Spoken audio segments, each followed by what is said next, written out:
Rolling with the triple C, I'ma make him bend the knee. Rolling with the triple C, don't really count the heat. So Jorge Masvidal just unretired. I mean, guys, I was retired for 3 years and I never thought I was coming back. You know, a little bit of that moolah, dinero, cash, guap, whatever you want to call it, is what gets people back, typically. But I think in Masvidal's situation, I think he still has that chip on his shoulder. I think his ability, I think he recognized, even though he may be a little older, that his ability is still there.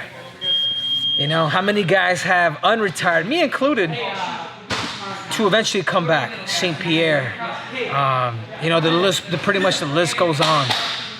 Will this fight rejuvenate the year of a fighter that Jorge Masvidal had when he was able to knock out, you know, Darren Till, when he was able to get that crazy knockout with Ben Askren? I mean, as I said before, guys, the UFC is a marketing company. If he can fight somebody like a Leon, he's probably chasing for Leon, because right now, what he's thinking, UFC 300, you know what they're probably thinking? We're probably going to exit out Bilal Muhammad and give Jorge Masvidal that 3-piece in the soda and give him an opportunity to eventually fight Leon Edwards. You know who would have mind that? Leon Edwards. Why? Because I think stylistically, Leon Edwards feels that Jorge Masvidal fight is probably a better matchup for him. Not saying it's an easier fight for him, but if I had to pick and I'm in Leon Edwards' shoes, you know who I'm thinking about? I want that 3-piece in the soda. If I'm the UFC, you know what I'm thinking? We get Jorge Masvidal, our pay-per-view sales just gone up that much more. Like I said before, the UFC is not a collegiate style of competition where you don't know who you're fighting. You got to win this tournament, this bracket, to eventually say that you're actually number one. It's not the Olympic Games. You're in a 16-man bracket against the best 16 guys in the world.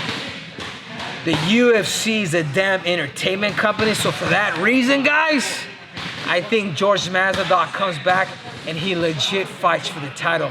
The storyline is too good for him to just sit there and fight somebody else. Let's go back and think of that altercation that Jorge Masvidal had in London, you know, with Leon Edwards. I mean, call it what you want to call it. Jorge Masvidal came up on him. Boom, boom, boom. He threw his 3-piece in a soda. And Leon Edwards wanted to fight him for the longest. Jorge Masvidal said, no, you know, take one of these. But then now that Leon Edwards has the belt, it all changes because the storyline, guys, if there's one thing that we learned from Uncle Chell, it's all about storytelling. A lot of you fighters do not know how to do that. You guys may have all the talent in the world, but the only way that you actually skip lines is by creating a story, because there's a story there. Leon Edwards, Jorge Masvidal, there's a story there. There's something that was never done.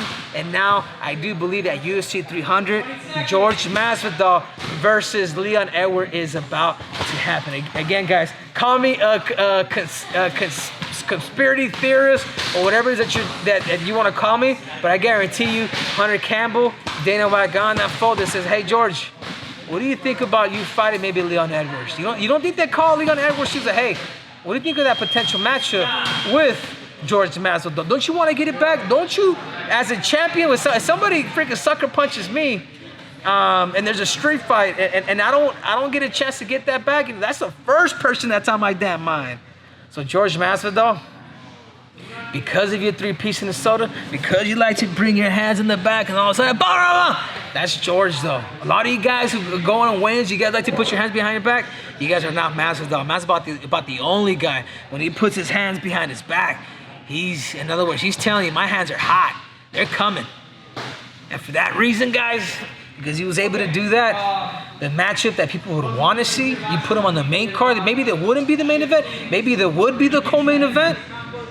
I could see it, Jorge Masvidal versus Leon Edwards, and I could see this being a very competitive fight because George knows that he has to take risk.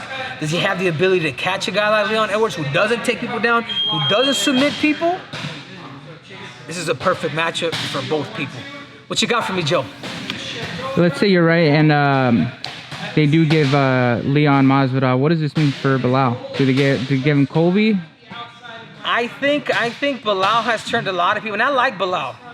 And do I believe Bilal Muhammad is is the most dangerous fight at 170 pounds? Yeah, I do.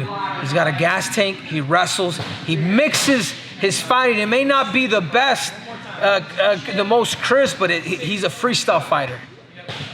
If that fight doesn't take place with a guy like with a guy like Leon Edwards, then the next best fight for a guy like Belal Muhammad is there's two options. Shavkov, which I think is number 1, and then number 2, I think they build that Kobe fight. And I like the fight that I would prefer for Belal would be a guy like Kobe. The fight, if I'm Belal, the fight that I would more likely avoid and just hold off because he is the number 1 contender would be against Shavkov. But eventually, somebody's gonna have to fight Shavkov. So that being said, guys, the 170-pound division is rolling. It's spinning. It's moving on. And if Belal Muhammad cannot make a storyline or build something or build a house or get people behind him, which he does have the best manager in the world in Ali Abdelaziz, if Ali could play, which I know he is, if Ali could get them that fight, then it's not because of Belal, it's because of Ali Abdelaziz. If Ali doesn't get him that fight, it's strictly because of Dana White and Hunter Campbell, and it's all based on marketing and what is it that they actually see and how is it that they actually want to build UFC 300. What you got for me, Joe? That's it. 6 minutes. Let's see. What other matchups do you see if it's not Leon? What other matchups do you see? Why would he come back? Yeah, Colby? Say it again.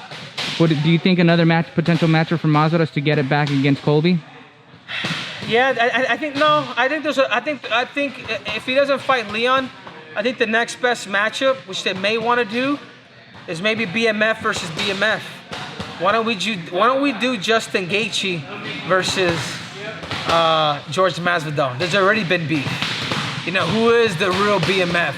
Could a guy like Jorge Masvidal? We go back and we think Jorge Masvidal actually called out Justin Gaethje. He said, "Hey, that's one fight that I would entertain." You know, and Justin Gaethje just knocked out his boy, and he's super close to Dustin Poirier. He loves Dustin Poirier. I mean, it's a brotherhood at ATT. When you're talking about the originals at ATT, when you talk about the original pound for pound at ATT, you know who it is?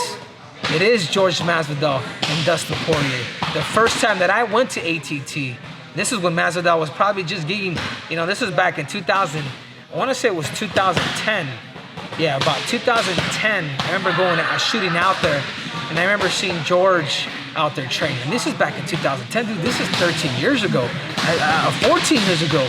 And that's when I went out there seeing him grinding with everybody, seeing Kimbo Slice and all these people at ATT. Jorge Masvidal has became loyal to his roots. And when you beat up his little brother, you know what more likely Jorge Masvidal wants to do? Justin Gaethje, if I don't get Leon Edwards, I want a piece of you. And this video is brought to you by the one and only Jimmy Bars. You guys have a hard time losing weight? Guys, you guys want a nice snack? You guys want a meal replacement? Gluten-free? That's right. You guys make sure to go to your local Walmart and get your damn Jimmy on. I'm out!